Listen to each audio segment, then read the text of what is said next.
ദർശന ടിവിയുടെ ലോകമെമ്പാടുമുള്ള പ്രേക്ഷകർക്ക് വിരുന്നിന്റെ പുതിയൊരു അധ്യായത്തിലേക്ക് ഹൃദ്യമായ സ്വാഗതം. വിരുന്ന് ഇപ്പോഴുള്ളത് മലപ്പുറം ജില്ലയിൽ കൊണ്ടോട്ടിയിലാണ്.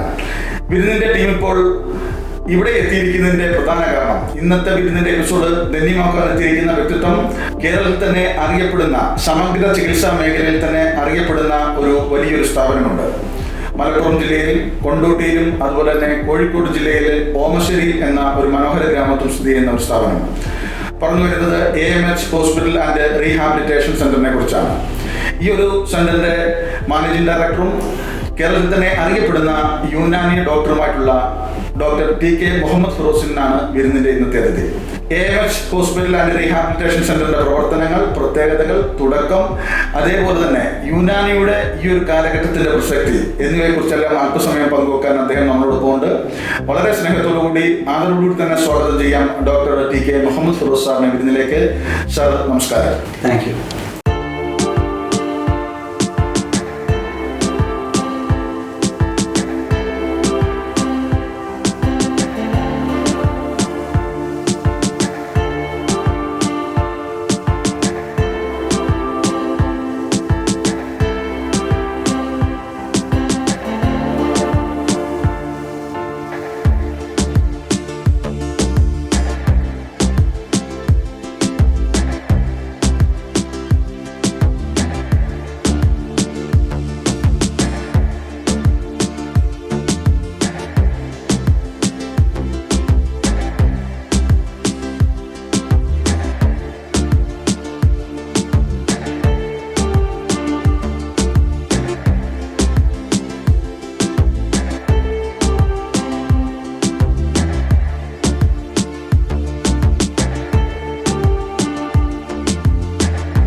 ഡോക്ടർ, വളരെയധികം സന്തോഷമുണ്ട്.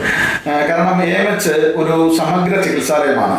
യുനാനി, ആയുർവേദം, അതുപോലെ തന്നെ ഫിസിയോതെറാപ്പി, ഹിജാമ, അതുപോലെ തന്നെ പഞ്ചകർമ്മ ചികിത്സാ മേഖലകളെല്ലാം തന്നെ ഉൾക്കൊണ്ട് വളരെ വളരെ വ്യത്യസ്തമായിട്ടുള്ള ചികിത്സാ രീതിയിൽ കൂടി വിജയകരമായിട്ട് മുന്നോട്ട് പോകുന്ന ഒരു സ്ഥാപനമാണ്. തീർച്ചയായിട്ടും വളരെയധികം സന്തോഷം തോന്നുന്ന ഈ ഒരു സ്ഥാപനത്തിലേക്ക് വിരുന്നിന്റെ ടീം എത്തിയത് തന്നെ. നമുക്ക് ആദ്യം ഡോക്ടറിന്റെ ഈ ഒരു മേഖലയിലേക്കുള്ള തുടക്കം തന്നെ ചോദിച്ച് തുടങ്ങാം. എങ്ങനെയാണ് താങ്കൾ ഈ ഒരു മേഖല തിരഞ്ഞെടുത്തത്? എങ്ങനെയായിരുന്നു താങ്കളുടെ തുടക്ക കാലഘട്ടം? തീർച്ചയായും ഞാൻ ഏകദേശം 9 വർഷമായിട്ട് യുനാനി മെഡിസിൻ പ്രാക്ടീസ് ചെയ്യുന്ന ആളാണ്. 2016 തുടക്കം മുതലാണ് എൻ്റെ പ്രാക്ടീസ് ആരംഭിച്ചത്. ഞാൻ കർണാടകയിലെ രാജീവ് ഗാന്ധി യൂണിവേഴ്സിറ്റിയിലായിരുന്നു എൻ്റെ പഠനം പൂർത്തീകരിച്ചത്. ബാംഗ്ലൂർ ബേസ്ഡ് ആയിട്ടുള്ള എൻ്റെ പ്രാക്ടീസ് തുടക്കകാലത്ത് 4 വർഷം ഹൈദരാബാദിലും പിന്നീട് ഒരു 5 വർഷം ഇപ്പോൾ ഞാൻ ഇവിടെ തുടർന്നുകൊണ്ടിരിക്കുകയാണ്. ഇവിടെ കൊണ്ടോട്ടിയിലും അതുപോലെ തന്നെ ഓമശ്ശേരിയിലുമായിട്ടാണ് ഞാനിവിടെ പ്രാക്ടീസ് ചെയ്യുന്നത്.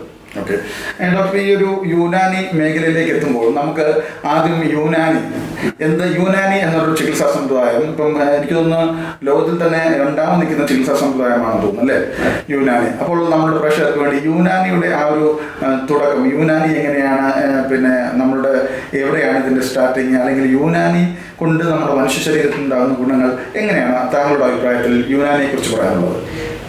ഏതൊരു വൈദ്യശാസ്ത്രത്തിനും ഒരു തുടക്കം പറയാറുണ്ട്. ആയുർവേദം ഇന്ത്യയിലാണെങ്കിൽ അലോപ്പതി അങ്ങനെ പറയുന്നത്, ഇപ്പം ജർമ്മനിലാണ് ഹോമിയോ പറയുന്നത്. അതുപോലെ യുനാനിയുടെ തുടക്കമുള്ളത് ഗ്രീസിലാണ്. യൂറോപ്യൻ കൺട്രിയായിട്ടുള്ള ഗ്രീസിലാണ് യുനാനിയുടെ തുടക്കം. അറബിയിൽ ഈ ഗ്രീക്കിന് യുനാനി എന്നാണ് പറയുന്നത്. യുനാനി എന്ന് പറയുന്നത് കൊണ്ടാണ് ഇത് യുനാനി മെഡിസിൻ എന്ന് പറയാൻ കാരണം. യുനാനി മെഡിസിൻ്റെ ഫാദറായിട്ട് അറിയപ്പെടുന്ന ആളാണ് ഹിപ്പോക്രാറ്റസ്. മോഡേൺ മെഡിസിൻ്റെ ഫാദറായിട്ടും അദ്ദേഹം തന്നെയാണ് അറിയപ്പെടുന്നത്. വളരെ കാലപ്പഴക്കം ചെന്ന ചികിത്സാ രീതി തന്നെയാണ് യുനാനി മെഡിസിൻ. ഇപ്പം കേരളത്തിലാണെങ്കിൽ അല്ലെങ്കിൽ ഇന്ത്യയിലാണെങ്കിൽ ആയുഷ് വിഭാഗത്തിൽപ്പെട്ട വളരെ പ്രധാനപ്പെട്ട ഒരു വിഭാഗമാണ് യുനാനി മെഡിസിൻ. ഒരുപാട് കാലപ്പഴക്കം ചെന്ന് അതുപോലെ തന്നെ വളരെ ട്രീറ്റ്മെൻറ്റ് ഓറിയൻറ്റഡ് ആയിട്ട് നല്ല ചികിത്സാ ഫലമുള്ള ചികിത്സാ രീതിയും കൂടിയാണ് യുനാനി. നമ്മുടെ നാട്ടിലിപ്പം പല ആളുകൾ കൂടുതലായിട്ട് യുനാനിയിലോട്ട് കടന്നു വരുന്നുണ്ട്. ഡോക്ടർ, ഇപ്പോൾ നമ്മുടെ സെന്ററിലേക്ക് എത്തിക്കഴിഞ്ഞാൽ ഇപ്പം ഇവിടുത്തെ ഒരു സമഗ്ര ചികിത്സാ മേഖലയാണ് നമ്മുടെ ഒരു സെന്റർ മുന്നോട്ട് കൊണ്ടുപോകുന്നത്. ഇപ്പം യുനാനി മേഖലയുമായിട്ട് ബന്ധപ്പെട്ട് ഇപ്പം ഡോക്ടറിനെ തേടിയെത്തുന്ന രോഗികളധികവും ഏതൊക്കെ തരത്തിലുള്ള രോഗങ്ങൾക്കുള്ള ചികിത്സ തേടിയാണ് സാധാരണയായി എത്താറുള്ളത്? ഡോക്ടർ ഹൈലൈറ്റ് ചെയ്യുന്ന ട്രീറ്റ്മെന്റുകളും ഏതൊക്കെയാണ്? എന്നെ ഏറ്റവും കൂടുതൽ ആളുകൾ തേടിയെത്തുന്നത് കാര്യമായിട്ട് ഓർത്തോ ന്യൂറോ കണ്ടീഷൻസ് നോക്കിയിട്ടാണ്. എന്ന് പറഞ്ഞാൽ മുട്ടുവേദന, ഊരവേദന, തോൾവേദന, ഇത്തരം സന്ധി വേദനകളും അതുപോലെ തന്നെ മറ്റ് തരിപ്പ് കടച്ചിൽ പോലത്തെ കണ്ടീഷനാണ് കൂടുതൽ ആളുകളെ തേടി വരാറ്. ഇത് കൂടാതെ മറ്റ് സോറിയാസിസ് പോലത്തെ ചികിത്സകൾക്കും ത്വക്ക് രോഗങ്ങൾക്കും കൂടുതൽ ആളുകൾ വരാറുണ്ട്. നമുക്കറിയാലോ ചില ആളുകൾക്ക് ഇപ്പോഴും യുനാനി എന്താണെന്ന് അറിയാത്തവർ. തീർച്ചയായിട്ടും പലരും ന്യൂസ് പേപ്പേഴ്സ് ഒക്കെ തുറന്നു നോക്കുമ്പോൾ പല പരസ്യങ്ങളാണ്, സെക്ഷൽ ഓറിയന്റഡ് പരസ്യങ്ങൾ മാത്രമായിരിക്കും യുനാനിയെ കുറിച്ച്. പറഞ്ഞത് വളരെ കൃത്യമായിട്ടുള്ള കാര്യമാണ്. ഇപ്പോഴും നമ്മുടെ ക്ലാസിഫൈഡ് പേജുകളിലൊക്കെ യുനാനി ചികിത്സ എന്ന് പറഞ്ഞ ചെറിയൊരു കോളത്തിൽ വരുന്ന ഒരു സമയമുണ്ട്. ആളുകൾ തുറന്നു കഴിഞ്ഞാൽ യുനാനി എന്ന് പറയുമ്പോൾ പ്രത്യേകം സെക്ഷൽ ഓറിയന്റഡ് ചികിത്സകൾ മാത്രമായിട്ടാണ് ആൾ കാണുന്നത്. പണ്ട് മുതൽ അത്തരം പരസ്യങ്ങൾ ഒരുപാട് പത്രങ്ങളിലാണ്. ശരിക്കും പറഞ്ഞാൽ യുനാനി ചികിത്സയുടെ ഒരു ചെറിയ ഭാഗം മാത്രമാണ് സെക്ഷൽ എന്നുള്ളത്. നല്ല ചികിത്സ ഓറിയന്റഡ് ആണ് പല കണ്ടീഷനിലും അത്തരത്തിലുള്ള, എങ്കിൽ പോലും യുനാനി എന്ന് പറയുന്നത് വെറും ഒരു സെക്ഷൽ ഓറിയന്റഡ് ചികിത്സാ സംഭവമല്ല. അത് തീർച്ചയായിട്ടും നമ്മുടെ പ്രഷർ മനസ്സിലാക്കേണ്ട ഒരു പ്രധാന കാര്യം തന്നെയാണ് ഡോക്ടർ പറഞ്ഞത്. അത് നമ്മളുടെ ഏകദേശം എനിക്ക് തോന്നുന്നു 2000 അല്ലെങ്കിൽ 95 ആ കാലഘട്ടം മുതൽ ഇങ്ങോട്ട് പത്രങ്ങളിലെ ക്ലാസിഫൈഡ് പരസ്യ പേജുകളിൽ പിന്നെ ഈ ലൈംഗിക ചികിത്സയ്ക്ക് ഏറ്റവും കൂടുതൽ പ്രാധാന്യം കൊടുത്തുകൊണ്ട് യുനാനി ചികിത്സ എന്ന് പറഞ്ഞു വന്നതുകൊണ്ട് അവരുടെ മനസ്സിലാക്കിയതാണ്. പക്ഷെ ഇപ്പോഴത്തെ തലമുറ അങ്ങനെയല്ല. അവർ കൃത്യമായിട്ട് ഓരോ ചികിത്സാ രീതികളെയും മനസ്സിലാക്കുകയും ഏതിനാണ് കൂടുതൽ റിസൾട്ട് ഉണ്ടാകുന്നത് എന്ന് മനസ്സിലാക്കിക്കൊണ്ട് തന്നെയാണ് ഇപ്പോഴും ഡോക്ടേഴ്സിനെ കാണാൻ പോകുന്നത്. ഇപ്പോഴത്തെ തലമുറ അടക്കം കുറച്ച് മുതിർന്ന ആളുകളും എല്ലാവരും ഇപ്പം യുനാനിയെ കുറിച്ച് നന്നായിട്ട് അറിഞ്ഞുകൊണ്ട് തന്നെ ചികിത്സക്ക് വരുന്ന ആളുകളാണ്. അവർക്ക് യുനാനി എന്താണെന്ന് അറിയാം, അതിന്റെ മരുന്നിന്റെ ഇഫക്റ്റ് എന്താണെന്ന് അറിയാം. അപ്പം അവർക്ക് വളരെ കാലപ്പഴക്കം ചെന്ന രോഗങ്ങളടക്കം വളരെ പെട്ടെന്ന് തന്നെ വലിയ സൈഡ് എഫക്ട്സ് ഒന്നും ഇല്ലാതെ ചികിത്സിച്ച് മാറ്റാൻ പറ്റുന്ന ഒരു കോൺഫിഡൻസ് ഇപ്പോഴത്തെ ആളുകൾക്കുണ്ട്. പൊതുവെ എൻ്റെ അടുത്ത് ഒരു ഈ സാധാരണ തുടക്കത്തിൽ വരുന്നത് എങ്ങനെ വെച്ചാൽ ഒരുപാട് വർഷം മറ്റുള്ള മേഖലയിലുള്ള മരുന്ന് കഴിച്ചിട്ട് മാറാതെ ഇവിടെ വന്നതിന് ശേഷം ഒരാൾക്ക് മാറിക്കഴിഞ്ഞാൽ പിന്നെ അവരുടെ കുടുംബത്തിലുള്ള എല്ലാവരും നമ്മുടെ ഒരു ഫാമിലി ഫിസിഷ്യൻ പോലെ എല്ലാവരും നമ്മുടെ രോഗികളായി, അല്ലെങ്കിൽ അവരുടെ ഫാമിലി എന്ത് അസുഖം ഉണ്ടെങ്കിൽ നമ്മുടെ അടുത്ത് വരുന്ന ഒരു കണ്ടീഷനായി മാറാറാണ്. സാധാരണ നമ്മൾ പറയും പനിയോ ജലദോഷം വന്നു കഴിഞ്ഞാൽ അലോപ്പതി പോകണമെങ്കിൽ എമർജൻസി ആളുകൾക്ക് ഒരു ധാരണയുണ്ട്. എമർജൻസി എന്തെങ്കിലും പെട്ടെന്ന് ഉണ്ടാകുന്ന അസുഖങ്ങൾക്ക് ഇംഗ്ലീഷ് മരുന്ന് കുടിച്ച് കഴിഞ്ഞാൽ പെട്ടെന്ന് മാറും. പക്ഷെ അത് മറ്റുള്ള മരുന്നുകൾ ഒരുപാട് സമയം പിടിക്കും. അങ്ങനെയൊന്നുമല്ല, തെറ്റിദ്ധാരണയാണ്. പൊതുവെയുള്ള ധാരണയാണ്. യഥാർത്ഥത്തിൽ ആ ധാരണ തെറ്റാണ്. ശരിക്കും നമ്മുടെ അടുത്ത് വന്നാൽ പനിക്കുള്ള മരുന്ന് 3 ദിവസം 5 ദിവസം കുടിച്ചാൽ മാറും. പിന്നെ നമ്മളും അങ്ങനെ ഓൾഡ് വേ ട്രീറ്റ്മെന്റ് ഒന്നല്ല. ഒരു രോഗം വന്നു കഴിഞ്ഞാൽ രോഗത്തിനനുസരിച്ച് ടെസ്റ്റുകൾ ചെയ്യണമെങ്കിൽ ടെസ്റ്റുകൾ ചെയ്യണം. അവർക്ക് ഇനി കൗണ്ടുകൾ കൂടിയിട്ടുണ്ടോ നോക്കണം, അല്ലെങ്കിൽ മറ്റെന്തെങ്കിലും പ്രശ്നങ്ങളുണ്ടോ നോക്കണം. എല്ലാം വളരെ ഡീറ്റെയിൽഡ് ആയിട്ടാണ് നമ്മൾ ചികിത്സിക്കുന്നത്. അല്ലാതെ ആളുകൾക്ക് ഇതിനെക്കുറിച്ച് ധാരണയില്ലാത്തതിൻ്റെ ഒരു പ്രശ്നമാണത്. വെറും എന്തൊക്കെ മരുന്ന് എഴുതി കൊടുക്കുന്നു. അതുപോലെ യുനാനിയെ കുറിച്ച് മറ്റ് ആളുകൾക്കുള്ള ചില ആളുകളുടെ തെറ്റിദ്ധാരണ എന്താ വെച്ചാൽ ഭയങ്കര ഹെവി മെറ്റൽസ് ആണ്, അത് കിഡ്നി പോകുന്ന അല്ലെങ്കിൽ ലിവർ പോകുന്ന മരുന്നുകളൊക്കെ വരുന്നുണ്ട്, അതുകൊണ്ട് വലിയ പ്രശ്നമാണ് കുടിക്കുന്നത്. അങ്ങനെ ഒരുപാട് തെറ്റിദ്ധാരണകൾ യുനാനി മരുന്നിനെ കുറിച്ച് ചില ആളുകൾ പറഞ്ഞു വരുത്തുന്നുണ്ട്. അതൊക്കെ നമുക്ക് പക്ഷെ അത് നമ്മളടുത്ത് ചികിത്സ എടുത്ത ഒരാൾക്കും അത്തരത്തിലുള്ള അനുഭവങ്ങളോ അല്ലെങ്കിൽ പ്രശ്നങ്ങളോ ഉണ്ടായിട്ടില്ല. അത് വെറുതെ അങ്ങനെ ഒരു റൂമർ അങ്ങനെ പറഞ്ഞു വരുത്തുന്നതാണ്. ഇപ്പോൾ താങ്കൾ അത് പറഞ്ഞ കാര്യം നമ്മൾ ഒന്നുകൂടെ എടുക്കുകയാണെങ്കിൽ ഇതിൻ്റെയൊക്കെ മെഡിസിൻ ഇപ്പം നമുക്കറിയാം അലോപ്പതി മെഡിസിൻസ് ഒക്കെ കൂടുതലും അത് കെമിക്കൽ പരമായിട്ട് ബന്ധപ്പെട്ട് നിൽക്കുന്ന മരുന്നുകളാണ് കൂടുതലും. മറ്റുള്ളതൊക്കെ നമ്മുടെ ഹെർബൽ പരമായിട്ടുള്ളതാണ് ആയുർവേദത്തിലേക്ക് കൂടുതലായിട്ടും വരുന്നത്. നമ്മുടെ യുനാനി മെഡിസിൻസ് അത് എങ്ങനെയാണ്? നമ്മളിപ്പം ഇന്ത്യയിലേക്ക് എത്തുന്ന യുനാനി മെഡിസിൻസിൻ്റെ ഒക്കെ പ്രൊഡക്ഷൻ എവിടെയാണ്? അത് ഏതിൻ്റെ കീഴിലാണ് യുനാനി മരുന്നുകളുടെ പ്രൊഡക്ഷൻ പ്രവർത്തിക്കുന്നത്? ഇന്ത്യയിൽ വളരെ കാലപ്പഴക്കം ചെന്ന യുനാനി പ്രൊഡക്ഷൻ കമ്പനിയാണ് ഹംദർദ്. ആർക്കും ഏത് സാധാരണക്കാരൻ അറിയാവുന്ന ഈവൻ പല ഇംഗ്ലീഷ് മെഡിക്കൽ ഷോപ്പിൽ പോലും ഹംദർദിന്റെ സാഫി പോലത്തെ മരുന്നുകൾ അവൈലബിൾ ആണ്. ഒരുപാട് ആളുകൾ ഉപയോഗിക്കുന്ന മരുന്നാണ് സാഫി. നല്ലൊരു ബ്ലഡ് പ്യൂരിഫയർ ആയിട്ടുള്ള മരുന്നാണ്. അങ്ങനെ ഒരുപാട് മരുന്നുകൾ, ഞാൻ അതിന് പ്രത്യേകം പേരെടുത്ത് പറയില്ല, പക്ഷെ അങ്ങനെ ഒരുപാട് മരുന്നുകൾ പണ്ട് മുതലേ നമ്മുടെ നാട്ടിൽ ഇത് ലഭ്യമാണ്. യുനാനി മരുന്നുകളായിട്ട് നമ്മൾ ഉപയോഗിക്കുന്ന കമ്പോണൻസുകൾ എന്ന് പറയുന്നത് പ്ലാന്റ്സ് ആയിട്ടും ആനിമൽ ഒറിജിനലായിട്ടും അല്ലെങ്കിൽ മിനറൽസ് ആയിട്ടുള്ള കണ്ടന്റുകളൊക്കെയാണ്. അത് നമുക്ക് കേരളത്തിൽ അകത്തുനിന്നും ഇന്ത്യക്ക് പുറത്തുനിന്നും അങ്ങനെ പല സ്ഥലങ്ങളിൽ നിന്ന് കളക്ട് ചെയ്ത് കൊണ്ടുവരുന്നതാണ് യുനാനി മെഡിസിൻ. യുനാനി മരുന്നിന്റെ പ്രൊഡക്ഷൻ ഇന്ത്യയുടെ അല്ലെങ്കിൽ ഇന്ത്യക്ക് പുറത്ത് നാനാ ഭാഗങ്ങളായിട്ട് പല സ്ഥലങ്ങളായിട്ട് തുടങ്ങിയിട്ടുണ്ട്. ഈവൻ കേരളത്തിലായാലും 3-4 കമ്പനികൾ യുനാനി മെഡിസിൻ പ്രൊഡക്ഷനിൽ വളരെ മുൻപന്തിയിലുണ്ട്. ഡോക്ടർ, വീണ്ടും നമ്മൾ AMHലേക്ക് എത്തിക്കഴിഞ്ഞാൽ നമ്മളുടെ ഒരു ചികിത്സാ രീതി സമഗ്ര ചികിത്സയാണ്. അതിനെ എങ്ങനെയാണ് ഇവിടുത്തെ ചികിത്സ നമ്മൾ മുന്നോട്ട് കൊണ്ടുപോകുന്നത്? ഇവിടുത്തെ ചികിത്സാ രീതികളെ കുറിച്ചൊന്ന് പറയും. AMHന്റെ കൺസെപ്റ്റ് എന്ന് പറയുന്നത് ഒരു രോഗി നമ്മുടെ അടുത്തേക്ക് വന്നാൽ അവർക്ക് എന്താണോ ഓപ്ഷനായിട്ട് തിരഞ്ഞെടുക്കേണ്ടത് അവർക്ക് അത് തിരഞ്ഞെടുക്കാം. ഇവിടെ യുനാനി മെഡിസിൻ ഉണ്ട്, ആയുർവേദ മെഡിസിൻ ഉണ്ട്, ഇനി മറ്റ് റീഹാബിലിറ്റേഷൻ സൈഡായിട്ടുള്ള ഫിസിയോതെറാപ്പിയും അതിനോടനുബന്ധിച്ച പിന്നെ സ്പീച്ച് തെറാപ്പിയും ഒക്കുപേഷണൽ തെറാപ്പിയും എല്ലാം അടങ്ങിയിട്ടുണ്ട്.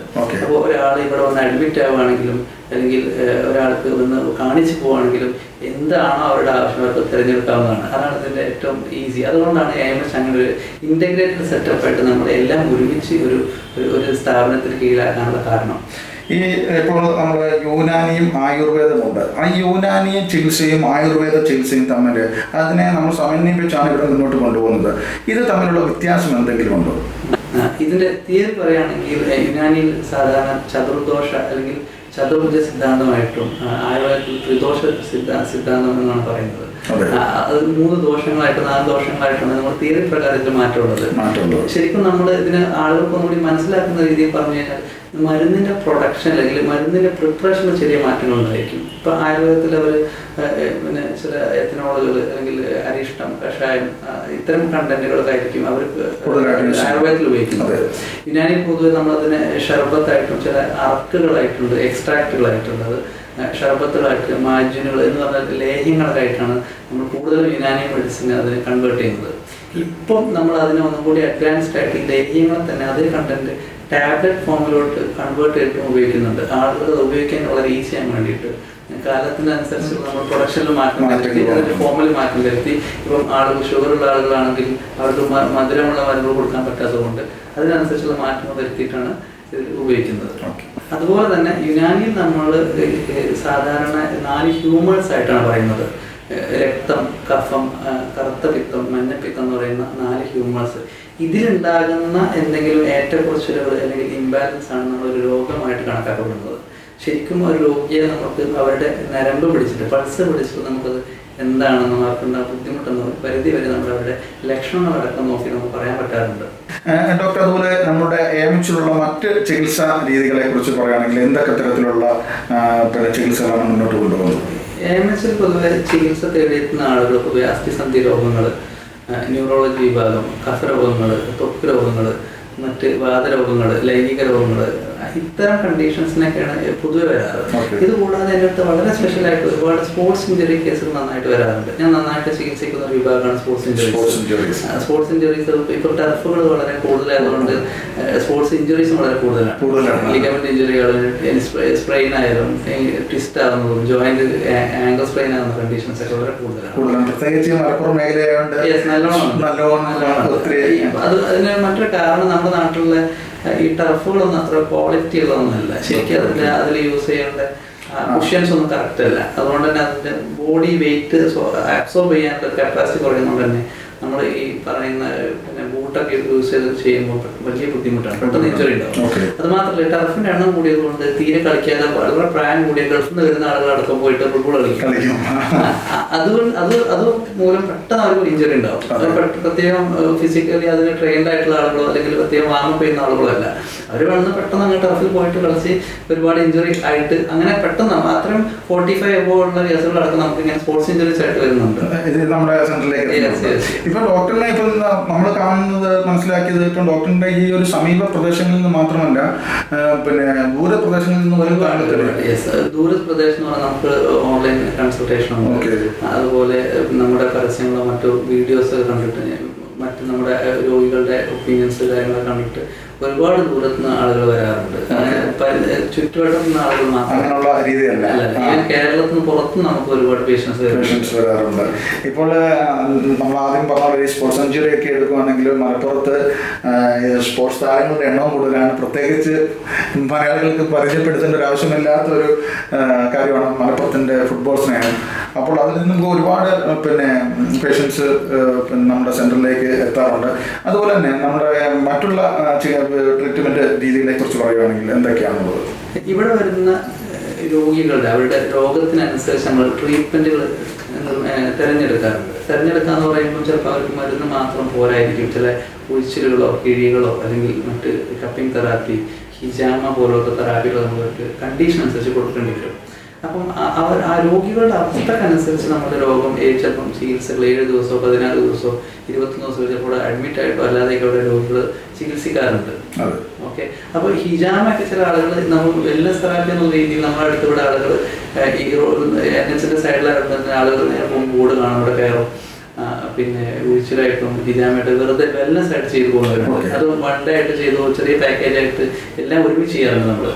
ഇപ്പം മസാജ്, സ്റ്റീം, ഹിജാമ, സ്റ്റീം ബാത്ത്, ഹിജാമ എല്ലാം ഒരുമിച്ചൊരു പാക്കേജ് ആയിട്ട് കൊടുക്കും. അതുപോലെ 7 ദിവസം 14 ദിവസം വന്നിട്ട് ഒഴിയുന്നവരുണ്ട്, നിന്നിട്ടായാലും അടുത്തുള്ളവർ വന്ന് ചെയ്ത് പോകുന്നവരുണ്ട്, ഇവിടെ അഡ്മിറ്റ് ആയിട്ട് ചെയ്യുന്നവരുണ്ട്.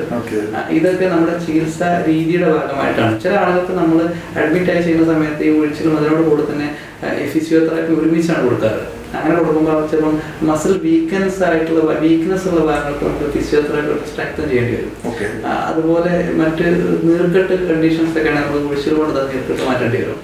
അപ്പൊ രണ്ടും സമന്വയിപ്പിച്ച് ഒരുമിച്ച് കൊടുക്കുന്നത് ഭയങ്കര എഫക്റ്റ് ആണ്. റിസൾട്ട് ഭയങ്കര പോസിറ്റീവായിട്ട് നമുക്ക് പെട്ടെന്ന് കിട്ടുന്നുണ്ട്. ഇപ്പോൾ നമ്മുടെ സെന്ററിലേക്ക് എത്തിക്കഴിഞ്ഞാൽ, ഇപ്പോൾ നമ്മുടെ ഒരു പ്രോഗ്രാം കാണുന്ന ഒരു പ്രേക്ഷകന് നമ്മളുടെ ഒരു ട്രീറ്റ്മെന്റ് ആവശ്യമായിട്ട് വന്നു കഴിഞ്ഞാൽ നമ്മുടെ സെന്ററിൽ ഡോക്ടറിന്റെ ടൈമിംഗ് അല്ലെങ്കിൽ നമ്മുടെ ഏതൊക്കെ ദിവസങ്ങളിലാണ്, ഏതൊക്കെ സ്ഥലങ്ങളിലാണ്, ഏതൊക്കെ ടൈമുകളിലാണ് ഡോക്ടറിന്റെ സേവനം ലഭ്യമാകുന്നതെന്ന്? ഞാൻ സാധാരണ തിങ്കൾ, ചൊവ്വ, ബുധൻ, വ്യാഴം 4 ദിവസം ഇവിടെ കൊണ്ടോട്ടി നമ്മുടെ AMHന്റെ ബ്രാഞ്ചിലാണ് കൺസൾട്ട് ചെയ്യുന്നത്. രാവിലെ 10 മണി മുതൽ ഉച്ചത്തെ ഒരു 1 hour ലഞ്ച് ബ്രേക്ക് കഴിഞ്ഞാൽ 6 മണി 7 മണി വരെ എന്നെ കൺസൾട്ട് ചെയ്യുന്നുണ്ട്. അതുപോലെ വെള്ളിയാഴ്ച ദിവസം ഞാൻ ഓമശ്ശേരി നമ്മുടെ ബ്രാഞ്ചിലാണ് രാവിലെ 10 മണി മുതൽ വൈകിട്ട് 6-7 മണി വരെ കൺസൾട്ട് ചെയ്യുന്നുണ്ട്. തീർച്ചയായും നമുക്ക് ചില തിരക്ക് കൂടുന്ന സമയത്ത് ഉണ്ടാകുന്ന സ്ഥലപരിമിതികൾ, അഡ്മിറ്റ് ആകാനുള്ള റൂം തികയാത്ത അവസ്ഥ, അങ്ങനെയൊക്കെയാണ് ഇപ്പോൾ ഉള്ളത് രോഗികൾ കൂടുതലായിട്ട് വരുന്ന സമയത്ത്. അതുകൊണ്ട് നമുക്ക് നമ്മുടെ സെൻറ്റർ ഒന്ന് റീഫർണിഷ് ചെയ്യാനും അതിനൊന്ന് സൗകര്യം കൂട്ടാനും ചിലപ്പോൾ എക്സ്പാൻഡ് ചെയ്യാനുള്ള പ്ലാനുകളാണ് ഇപ്പോൾ ഉള്ളത്. ഇപ്പോൾ നമുക്ക് ഓൾറെഡി നമ്മുടെ AMHന്റെ ഭാഗമായിട്ട് തന്നെ പോസ്റ്റ് നാറ്റൽ സെൻറ്റേഴ്സ് വർക്ക് ചെയ്യുന്നുണ്ട്. അത് കൊണ്ടോട്ടി ചെറിയ രൂപത്തിലാണെങ്കിൽ നമ്മുടെ ഓമശ്ശേരി ബ്രാഞ്ചിൽ വളരെ വിപുലമായിട്ടാണ് പോസ്റ്റ് നാറ്റൽ സെൻറ്റേഴ്സ് വർക്ക് ചെയ്യുന്നത്. വളരെ ശാസ്ത്രീയമായ രീതിയിലാണ് ഈ പ്രസവാനന്തര ചികിത്സ നമ്മൾ കൊടുത്തുകൊണ്ടിരിക്കുന്നത്. അപ്പോൾ അതിൻ്റെ തുടർച്ചയായിട്ട് നമ്മൾ 2-3 ബ്രാഞ്ചുകൾ പെട്ടെന്ന് തുറക്കാനുള്ള പ്ലാനുണ്ട് നമ്മുടെ AMH പോസ്റ്റ് നാറ്റൽ സെൻറ്റേഴ്സ്. അതുകൂടാതെ നമ്മുടെ AMH റീഹാബിലിറ്റേഷൻ സെൻ്ററിൻ്റെ 1-2 പ്രൊജക്റ്റുകൾ ഓൾറെഡി റണ്ണിങ് ആണ്. അത് അതിൻ്റെ ഫൈനൽ സിറ്റുവേഷനിൽ എത്തിയിട്ടില്ല. അത് ഒന്ന് കോഴിക്കോട് ജില്ലയിൽ തന്നെയാണ് വരാൻ പ്ലാനുള്ളത്. മറ്റൊന്ന് നമ്മുടെ മലപ്പുറം ജില്ലയിൽ നിന്നും വരാനാണ്. വളരെയധികം നന്ദി doctor T K. Muhammad Firoz. AMH hospital and rehabilitation സെൻ്ററിൻ്റെ ഇനിയുള്ള പ്രവർത്തനങ്ങൾ ഒരുപാട് ജനങ്ങൾക്ക് ആശ്രയകരമാകട്ടെ. അതുപോലെ തന്നെ ഡോക്ടറുടെ ജീവിതം ഇനിയും ഒരുപാട് ഉയരങ്ങളിലേക്ക് എത്തട്ടെ. AMH ഈ ഒരു ബ്രാൻഡ് കേരളത്തിലെ എല്ലാ മേഖലകളിലും വ്യാപിക്കട്ടെ, ഒരുപാട് ജനങ്ങൾക്ക് ഉപകാരമാകട്ടെ. അതുകൊണ്ട് ആത്മാർത്ഥമായി പ്രാർത്ഥിച്ചുകൊണ്ടും ആശംസിച്ചുകൊണ്ടും നിർത്തുന്നു. താങ്കളുടെ വിലപ്പെട്ട സമയം നമ്മൾക്ക് വേണ്ടി അനുവദിച്ചതിന് ഒരിക്കൽ കൂടി നന്ദി അറിയിക്കുന്നു. നന്ദി, നമസ്കാരം.